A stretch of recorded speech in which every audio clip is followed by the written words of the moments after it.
Hey there guys, welcome back and hello if you are new. So, I've been a little bit quiet recently and there is good reason because I pretty much in the last sort of 3 weeks to a month have listened to everything that's come out that I haven't featured on the channel from January right up until I think it's like June 27th. So I tried to be as close as I could. The way that I'm going to be sort of categorizing the things I've listened to is in 3 different types. So it'll be jammed and moved on, added to my playlist, and added to my favorites of the year. There's 49 of these suckers, so I'll try and be as concise and quick as I can, but here we go.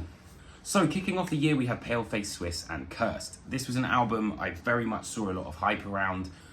Personally, it wasn't massively to my taste. I understand where maybe some of the younger audience might like this band. It reminded me of Slipknot, that kind of vibe. But I kind of, jammed this, thought it was okay, and then kind of moved on. And then following that, in the same week, we had Patriarkh with Prorok, Ilya, which is a atmospheric black metal album, and the band is formed of the ashes of Batushka. I'm not sure which Batushka.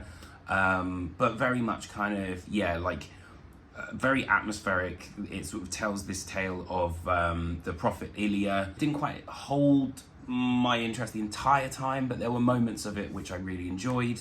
And I think it probably will be one that I'll come back to, but I kind of moved on, I'll be honest.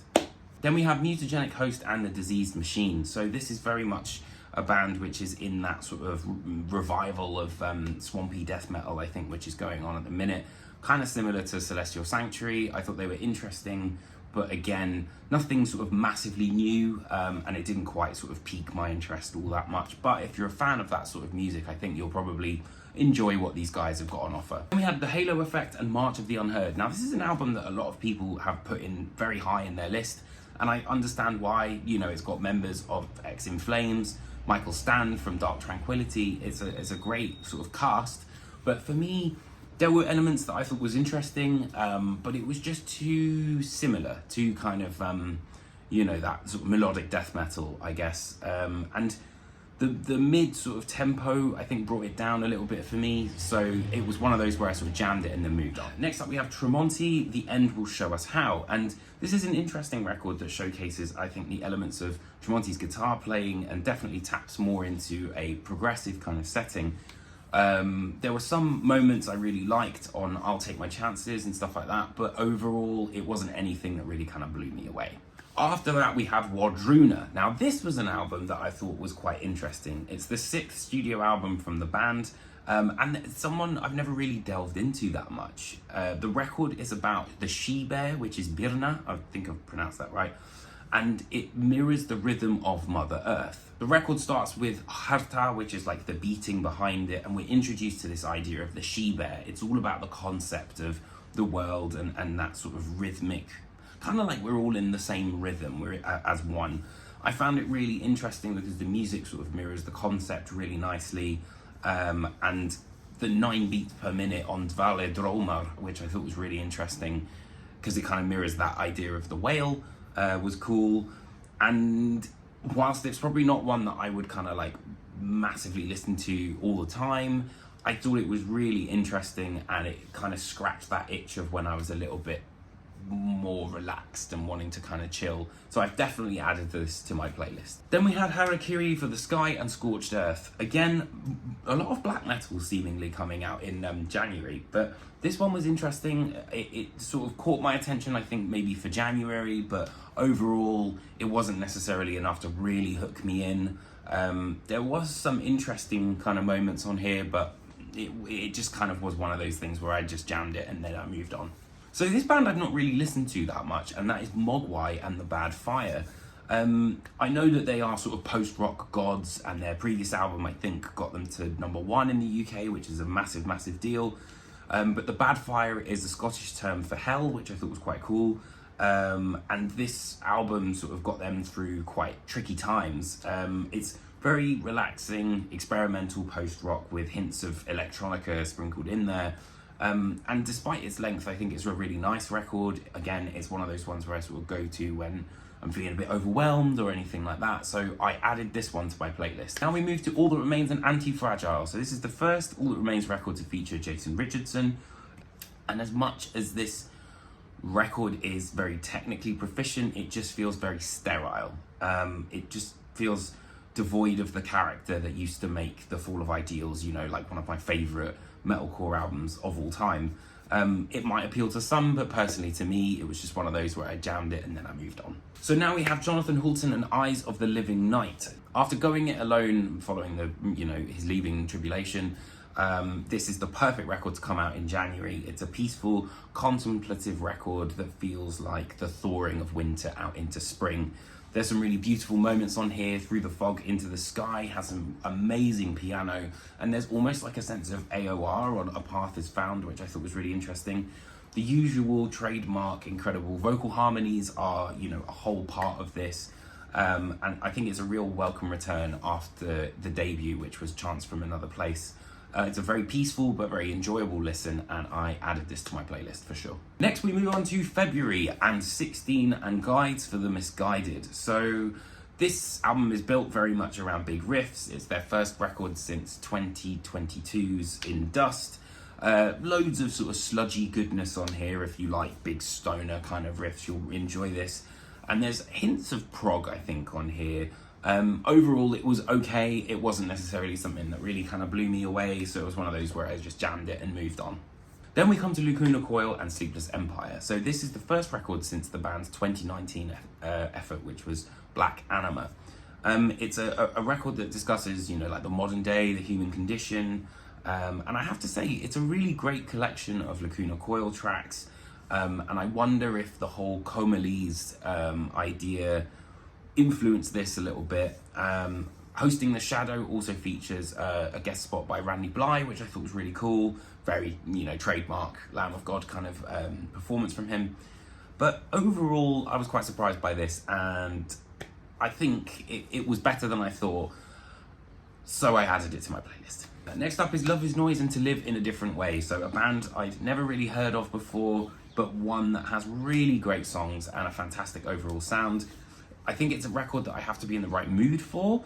It's very sort of glistening when you do listen to it though, and it reminded me of like Turnover meets Deftones. It's kind of a nice chilled out listen, and leans into that sort of indie idea, a bit of Radiohead. There's a lot of different melting pot sort of genres on here, but yeah, this was quite interesting.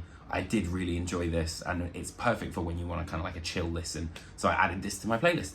Definitely one of the most extreme releases of the year so far. As the name might suggest, it's not exactly for the faint-hearted. It was okay, and it's very ferocious, you know, kind of. It's a Ron Seal band, does exactly what it says on the tin. It's just going to hammer you. It's kind of like war metal vibes for me. And I thought some of the vocals on here genuinely sounded like Smeagol.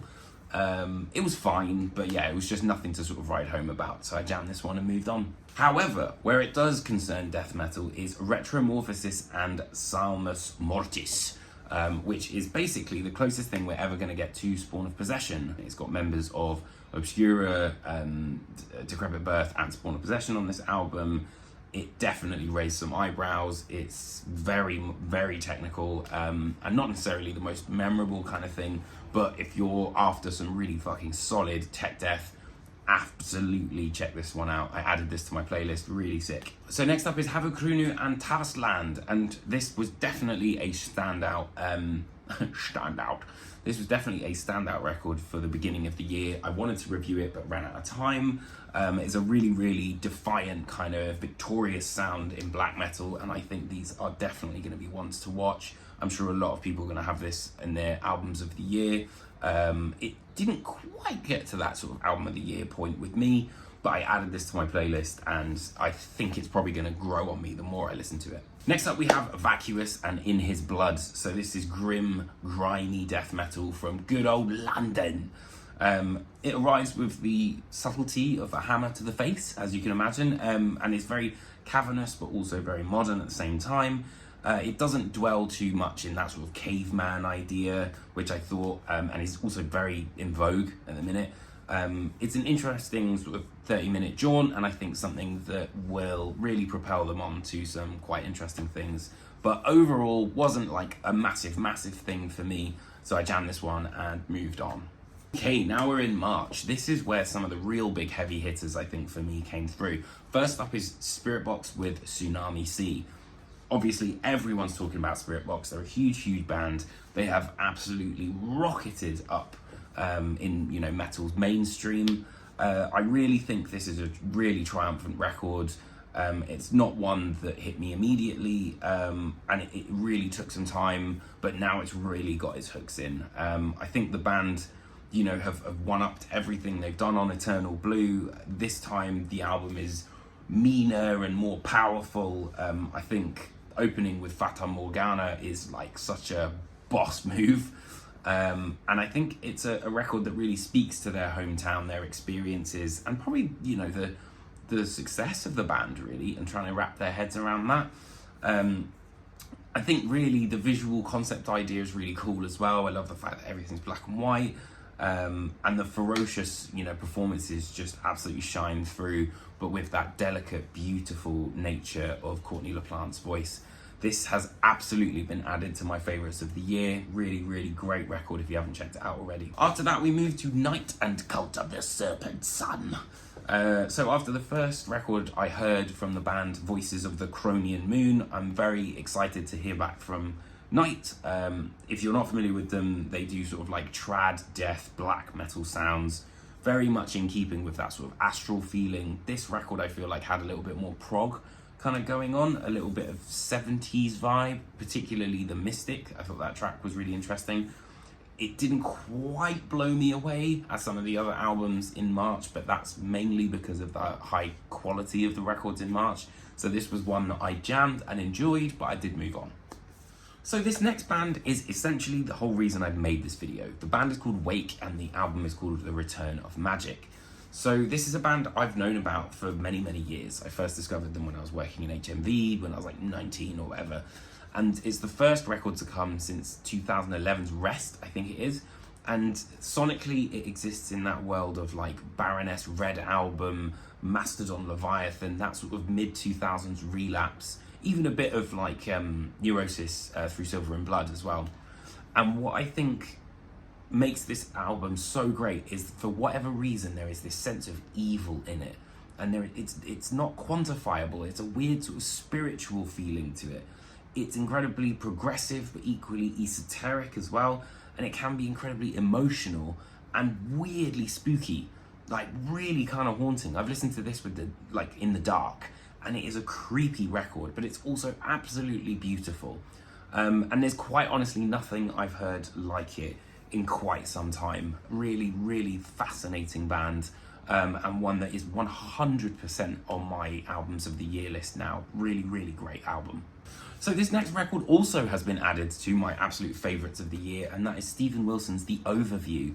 So after 2023's The Harmony Codex, Steven decided to go full prog on this 2-track LP, which is literally side A, side B, 20-minute track each. We love it. And it's a concept record that describes the idea of a astronaut seeing Earth for the first time, and that dramatic change in perspective, the existential dread and crisis at its finest, and not to mention some of, I think, Wilson's best work.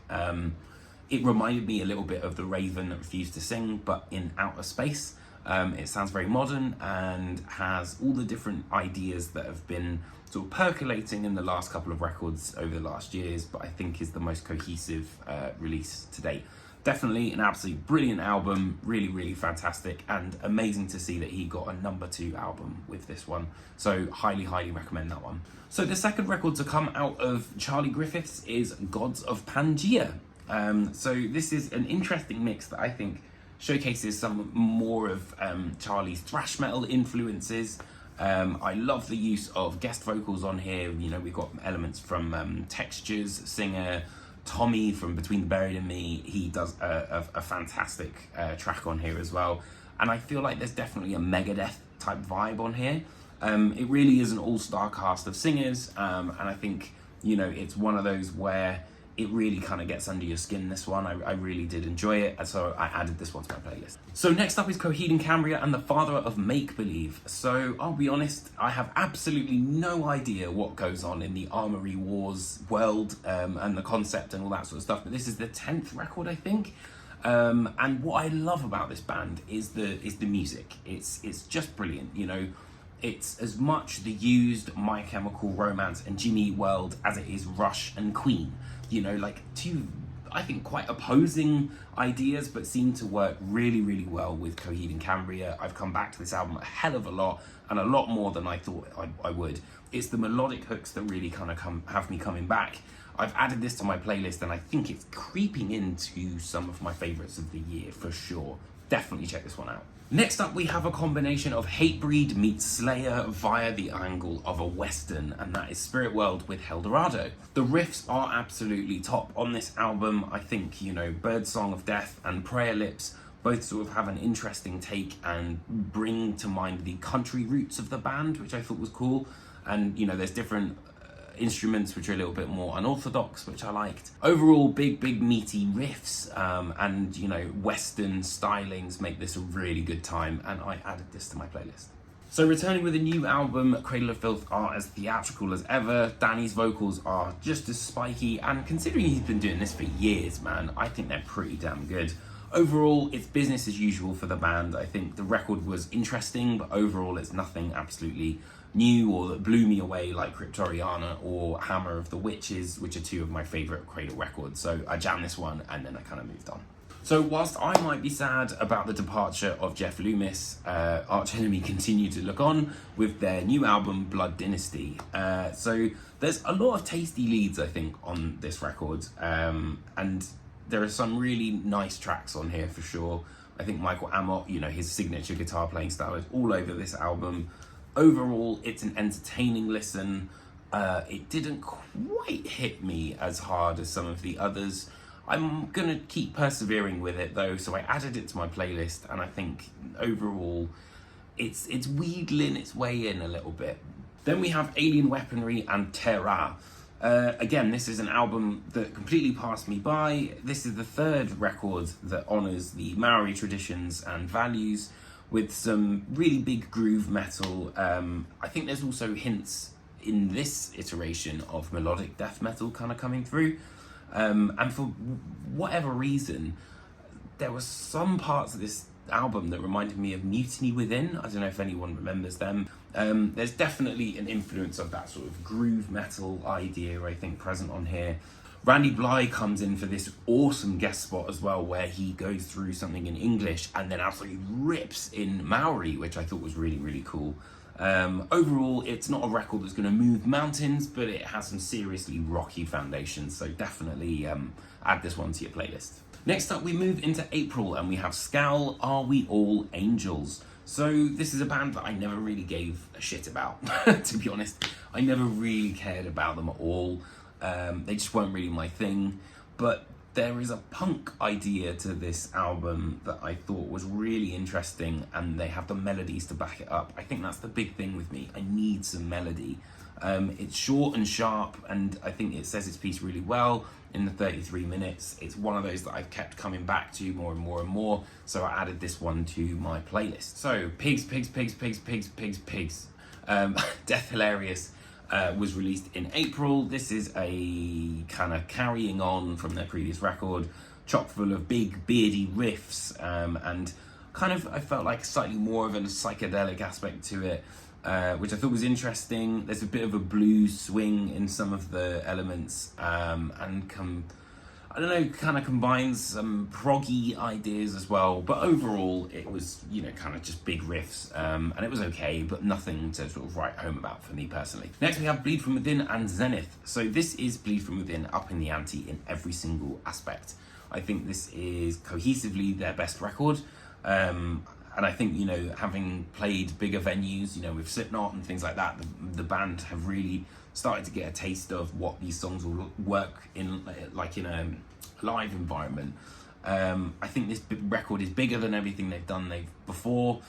It sounds really, really interesting, and I think is going to be a really nice springboard for them to go off onto whatever direction they head to next. And massive props for getting bagpipes into a breakdown and a you know, like a metal song. Really, I thought that was really cool, and a nice little nod to their heritage as well. Really cool. And I liked the Bran Daylor guest spot on there as well. Really cool. So I've never really been a massive fan of Epica, but I have to say this might be the record to change my mind. This is symphonic metal at its finest. It's got everything you would want from the genre. It's a record that signifies rejuvenation and renewal, and there are some different sounds on there, and it kind of surprised me, to be honest.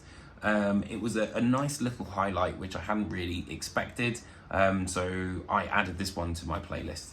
Next up we have Benthos and From Nothing, which is a totally new band. I'd never heard about them before. They reminded me of kind of like a combination of The Contortionist with some Alan Holdsworth kind of chords, and I feel like you can hear some Haken influence as well, very much in the prog world. I think it was interesting to hear some of the vocal harmonies coming from them. At times it did get a little bit too much, but overall, when I was in the mood for it, I thought it was quite an interesting listen, so I'll be intrigued to see what the future holds for them. Next up we have Tribunal and Impenitence and Ruin. Another release from Tribunal over at $20 Spin, where doom metal is very much the name of the game. There's an interesting combination of things which are happening here: doom metal, gothic, folk elements too as well. I thought there was some really evocative cello ideas on here, but a lot of metal really to take in. It was an interesting one, but maybe not the biggest pull for me personally. Now this is one I've seen on a lot of people's lists, which is Kardashev and Alunei. I've heard a lot about this band, and I guess, you know, for good reason. I feel like I saw them at TechFest years and years ago. The idea, I think, of this record is loosely based on the language and the exploring of this sort of fictional world that they've created. But sonically, I feel like it's kind of like in the world of Nabla Viscaris, that kind of vibe. Overall, it was interesting. I think there might be some legs for it, but it takes some time to really get my head around it, really. I added it to my playlist, though, because I kind of want to revisit it a little bit more, because I do think there's some interesting sort of tech death happening here, and that progressive element is always something I like. Next up, we have Bleed with their self-titled record, Bleed. I definitely enjoyed this. This is a new band to me, not really heard of them before. Another $20 Spin big hitter. They channel that sort of 90s sound, which is very much going around at the minute. Some great little riffs here. I think I'm quite intrigued to see what the future is going to hold for this band. Their first full length that they've released, and I really enjoyed it. Lots of melody, great songwriting. So yeah, added this to my playlist. Next up, we have Propagandhi and At Peace. So this was an absolute surprise. I was really blown away by this record. The biggest surprise, I think, is the fact that this band have been around for like almost 40 years. Their message hasn't changed, and neither have the times that we're talking about. Despite their message being sort of punk, I think Propagandhi have always walked that line of prog a little bit more. I've been missing this band ever since sort of Failed States. Victory Lap wasn't quite the same, but Failed States is like one of my all-time favorites. I think this record very much sits in that kind of world. It's not their fastest, but I think it's very smart. The lyrics are very tongue-in-cheek, very cunning, and very intelligent. But there's always something happening in the world of Propagandhi that I find interesting, and At Peace is no different. I think this one will be creeping into some of my favorite albums of this year. Really great album. Definitely check it out. Next up, we have Ghostbath with Rose Thorn Necklace. So this one was quite a surprise. Again, loads of surprises, I think, in this list. I kind of fell off with this band for a while. It's quite an eclectic record. Certain moments that have break beats and like a woman crying over them. Then there's this sort of psychedelic instrumental and a gothic idea as well. There's a real element, I think, of gentle beauty, and it feels very real in this album. Though at times, because of the recording style of it, it kind of did my head in, not gonna lie. It was a little bit too scratchy, and you know, the moments of softness are nice, and I'm really glad that the stupid screams have gone. But it was surprising, and I think especially when you look at the lyrics, it's a very dark record, and it's pretty intense. So maybe not necessarily one that you just want to chuck on when you're having a chill day. But it was interesting, and I think I'll go back to it. I added this to my playlist. So another big surprise for me was Pelican and Flickering Resonance. I didn't think I'd be anywhere near as bothered about this record as I am. It's really been a perfect morning album. I like to listen to records on my commute into work, and this has been a really great sort of getting the day started album. And I really love the riffs. There were moments on here that reminded me of The Fire in Their Throats Will Beckon the Thaw, I think it is. And it's just a wonderful record to relax to, and it's actually weirdly kind of ended up being one of those go-to records that I've been listening to a lot. So who knows, it might end up in some of my favourites in the year.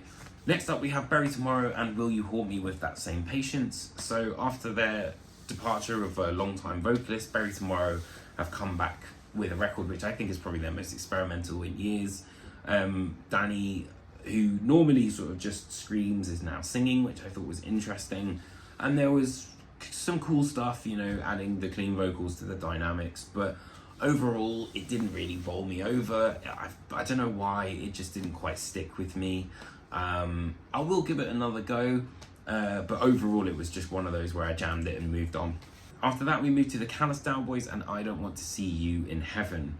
So off the back of 2022's Celebrity Therapist and the EP Callous Cowboys Are Back, and I can't believe that it was 3 years since they've released that album. Pretty crazy. But whilst I don't think this album is as aggressive or psychotic as the Therapist record, there's still a healthy amount of aggression and all the crazy mad shit that you would expect from this band. There's jazz, indie, soundtrack elements. It's a real record that takes you on a journey, and definitely one that you have to sit with quite a long time. I don't know if it will end up getting to my favourites, but I definitely have put this in my playlist because there's just so much to kind of mine from this. And if you're a fan of Dillinger Escape Plan, I know that's kind of low-hanging fruit when mentioning about Callous Cowboys, but it's interesting. I think that this is maybe the first time that the band are starting to have their real voice as well, which I thought was cool. So this is a record I really tried with. I love The Haunted. Songs of Last Resort just unfortunately hasn't clicked with me. I don't know why, because I'm really gutted because I really enjoyed Strength in Numbers, Exit Wounds. I think they're really great records, but for some reason this album just hasn't clicked with me, and I've tried it multiple times, so unfortunately it's one of those ones where I've jammed it and moved on. But if you like Melodeath, chances are you probably will like this Haunted record. Next up we have Viljata with probably the hardest to pronounce album title in this entire list, which is Der Skogens Junger under Evigens Granar. I've probably butchered that, so I'm sorry, basically. This is a real pounding record, and one that I think I'm starting to kind of go off as a genre. I find it increasingly hard to kind of be into the sort of big pounding strings, and there's not that much that's really interesting me. I'll give the riffs their due in that they are heavy and super techie and all that sort of stuff, but for me, I just need a little bit more, so this was just one of those where I jammed it and moved on. Next up we have Gal's Weird and Braiding the Stories. So this was a very esoteric and weird feeling on this album, which kind of took me by surprise, really. I liked the previous album, which had a white album cover on it, but the record explores the idea of dreams, and the Sonics aim to replicate that kind of exploration, which I thought was cool. I love a good concept. It questions the idea of the existence of time and its fabricated constructs, and it kind of goes through all sorts of different phases, not necessarily just metal or black metal. It's quite experimental, and I really liked some of the material on this. It's definitely one that I've added to my playlist, and I look forward to kind of continue delving into. Now moving into June, we have Battlesnake and Dawn of the Exultants and the Hunt for the Shepherd. So I've never heard of this band before. They bring elements of kind of heavy metal, and I would say kind of prog. into a package which I found quite interesting. Reminds me of Black Sabbath meets Voivod Queen, and has a kind of tongue-in-cheek sort of camp sense to it. Great guitar playing, and definitely one I want to explore a little bit more. Haven't really had a huge amount of time with it, but it's been added to my playlist for sure. So this next album is without a doubt one of my favourite records this year, and another real big surprise, which it took a long time for me to really kind of get on with. Glow On, the previous album, but Turnstile's Never Enough has not stopped being spun. I think, you know, a lot of people were whinging that this is like Glow On 2.0. For me, what I really like about this album is it's kind of progressive, but it's like bringing the progressive elements into hardcore, into something that is like a mainstream culture. The songs are really interesting. I cannot get out of my head that he sounds like Sting, but it's the experimentation of this band, and for ages I was like, but I really love this album. It's definitely knocking on my albums of the year door, and only time will tell if it, you know, weasels its way in there. But very exciting material from Turnstile for sure. Next up we have Cryptopsy and an Insatiable Violence. Utterly insane levels of death metal here and power, you know, proving that there is no one like Cryptopsy out there. It's the Nite studio album, and probably one of their most intense, which is saying something, considering it's a Cryptopsy record. The lead work is great here, and I think it's a nice sort of stepping stone from As Gomorrah Burns, their previous album. But yeah, I jammed this one and kind of moved on. It wasn't necessarily something that I was really bowled over by. After that we have Dead Guy and Near Death Travel Services. So I'd never heard of this band before, but 30 years in the making. The band have returned with a new LP. I quite liked it. It reminded me a little bit of Ignite and Bane in places, but a little bit more sort of mathcore, which was cool. It wasn't necessarily something that I was like amazed by, so I just kind of, you know, listened to it, thought it was cool, and then moved on. Now we come to June 27th and Shadow of Intent, Imperium Delirium, a record that was released literally a couple of weeks ago. I do want to leave it off this list. Album number 5 from the symphonic deathcore band. You know, they're doing it completely on their own, self-released, which I think is pretty cool, to be fair. Overall, it's interesting. There were some good moments, but I wasn't really that fussed. I think, you know, their technical ability is unquestionable. Feeding the Meat Grinder has a wicked Corpse Grinder appearance, but for me, it was just kind of like riffing for riffing's sake for some of it. But I'll keep listening to it and give it a go. But it was nothing that really kind of like bowled me over straight away. And then we come to Higher Power with There's Love in This World If You Want It. It's a band that I've historically never really been that bothered about. They've been around for years. I think they're from Leeds, I'm pretty sure. Definitely got more of a kind of summer vibe to it, which I really enjoyed, and dips its toes in the world of Turnstile and that sort of Gen Z hardcore, as I like to call it.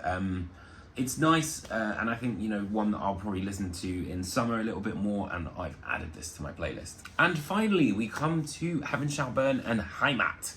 So the years might go by, but Heaven Shall Burn are timeless and immovable. And when it comes to metalcore, there is no one that sounds like this band. And if you wanted something completely new and revolutionary, look elsewhere. Because this is Heaven Shall Burn doing what Heaven Shall Burn do best. I think, you know, they proved that they have those great melodies, those riffs that just kind of absolutely pound everything. I think was it Iconoclast? That was the first time I heard the band, and they're just absolutely brutal. Heimat, I think, you know, doesn't change that blueprint. It's really cool, and I've added it to my playlist. I don't think it's going to be one that will be, you know, like life-changing, but very entertaining nonetheless. So that's it. I've done all my albums, all 49 I think it was, so hopefully I didn't waffle on too much. Let me know some albums maybe you've missed, or things that you hadn't really sort of heard of, or anything like that. I always love to chat to you guys in the comments. And I will see you guys very soon for more interviews, album reviews, and I'm going to try and do some more new stuff as well. I don't want to just keep it too boring. I've been doing this for like 6 years, and I want to try and mix it up a little bit. Anyway, take care my friends, and I'll see you guys very soon. Bye!